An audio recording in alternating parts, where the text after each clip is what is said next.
स्वागत है आपका अपने YouTube चैनल एलके स्टडी में।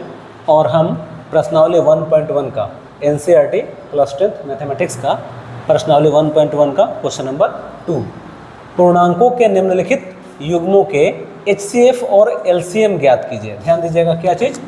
HCF और LCM ज्ञात कीजिए तथा इसकी जांच करें कि दो संख्याओं का गुणनफल बराबर LCM गुना HCF। तो हमारे पास पहला क्वेश्चन दिया है 26 और 91। तो पहले इसी को सॉल्व करते हैं। 26 और 91, देखिए सॉल्व करना बहुत आसान है। 26 और 91 का हमें HCF और LCM निकालना है। तो सबसे पहले 26 का, जैसे क्वेश्चन नंबर पहला में, फर्स्ट क्वेश्चन में हम लोग गुणनखंडन करके अभाज्य गुणनखंडन को गुणनफल के रूप में लिखते थे, वैसा ही लिखना है। तो 26 को लिखना बहुत आसान है, 2 गुना 13।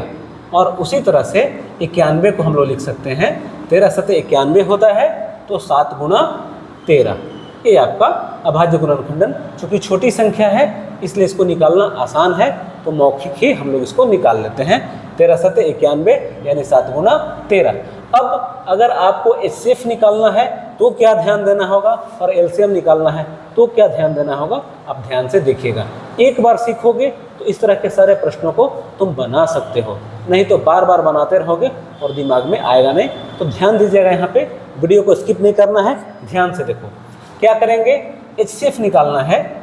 HCF इज इक्वल टू, अब HCF निकालना कितना आसान है, इनमें जो संख्या आपको मिल रहा है, यानी 13 मिल रहा है दोनों में, यही आपका हो जाएगा HCF। आपका हो गया 13। बस इतना ही करना है। यानी गुणनखंड जो आप किए हैं, अभाज्य गुणनखंड, उसमें जो मिलेगा वही हो जाता है HCF। और LCM कैसे निकलेगा? तो बाबू LCM भी निकालना बहुत आसान है। इसमें जो मिल रहा है उसको तो एक बार लिखना ही है, जो नहीं मिल रहा है उसको भी लिखना है। यानी 2, फिर 7 और फिर 13 मिल रहा है तो 13, और इसका आप गुना कर दो। 13 गुना 2 गुना 7 गुना 13, तो 2 सते 14 हो जाएगा। और 14 का 13 से गुना करोगे, 14 तिया 42 का 2 हासिल 4, और 14 1 का 14, और उसमें जोड़ देंगे हासिल 4 यानी 18, 182 हो जाएगा। तो आपका निकल गया HCF हो गया 13 और LCM हो गया 182। ये देखिए, यहाँ पे एक निकला और एक यहाँ पे निकला। एक आंसर यहाँ पे हो गया और दूसरा आंसर यहाँ पे हो गया। अभी क्वेश्चन पूरा हुआ नहीं है, क्यों? क्योंकि इसमें बोल रहा है तथा इसकी जांच करें कि दो संख्याओं का गुणनफल बराबर LCM गुना HCF। यानी यहाँ से यहाँ तक आपको ध्यान देना है। दो संख्याओं का जब आप गुणनफल करते हैं तो LCM और HCF के गुणनफल के बराबर आना चाहिए। तो हम इस साइड जांच कर देते हैं, इधर हम जांच करते हैं। जांच करेंगे कैसे? जांच में हम सबसे पहले दो संख्याओं का गुणनफल ज्ञात करते हैं। क्या करेंगे? दो संख्याओं का गुणनफल। दो संख्याओं का गुणनफल, तो मेरे पास दो संख्या क्या क्या दिया हुआ है? दो संख्या का गुणनफल बराबर, दो संख्या क्या क्या दिया हुआ है? 26 है और 91 है। 26 गुना 91, तो 26 और 91 को हम इधर गुणा करते हैं। 26 और 91 को गुणा करो, 6 एका 6 और 2 एका 2, ये हो गया। 9 का पहाड़ा 6 बार, 9 छक्का 54 का 4 हासिल 5, 9 दूना 18, 18 और 5 23, यानी इतना आया। 4 2 6 और 3 2, यानी 23 66।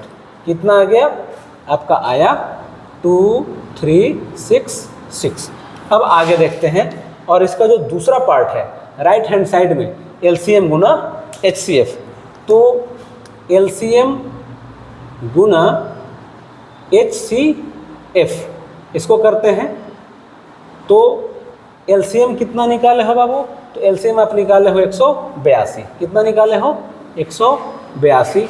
और HCF कितना आया है? HCF हमारा आया है 13, तो 13 यहाँ पे लिख दिए। अब गुना करके देखते हैं। 13 का पहाड़ा तो याद होगा, याद नहीं है तो हम गुना कर लेते हैं। बाकी तुमको जैसे गुना करने आता होगा कर सकते हो। 13 का पहाड़ा हम 2 बार पढ़ेंगे। 13 दूना 26 का 6 हासिल 2 होगा। 13 का पहाड़ा 8 बार पढ़ना है। 13 8 104 होता है, 104 और 2 106, अभी हासिल 10 हो गया है ना। 13 है का 13 और 10 23, आ गया 2366। तो देखो यहाँ पे दोनों मिल गया, ये भी आपका कितना है 2366 है और ये भी कितना है 2366 है। इसका मतलब ये हुआ कि दो संख्याओं का जो गुणनफल है वह एलसीएम गुणा एचसीएफ के बराबर होता है। तो अतः दो संख्याओं का गुणनफल बराबर दो संख्याओं का गुणनफल बराबर एलसीएम गुणा एचसीएफ। ये हमारा प्रूव्ड हो गया, यानी जांच हमने पूरा कर लिया। इस तरीके से क्वेश्चन नंबर फर्स्ट बनेगा। आगे भी क्वेश्चन नंबर 2 भी आपको हम बताएंगे।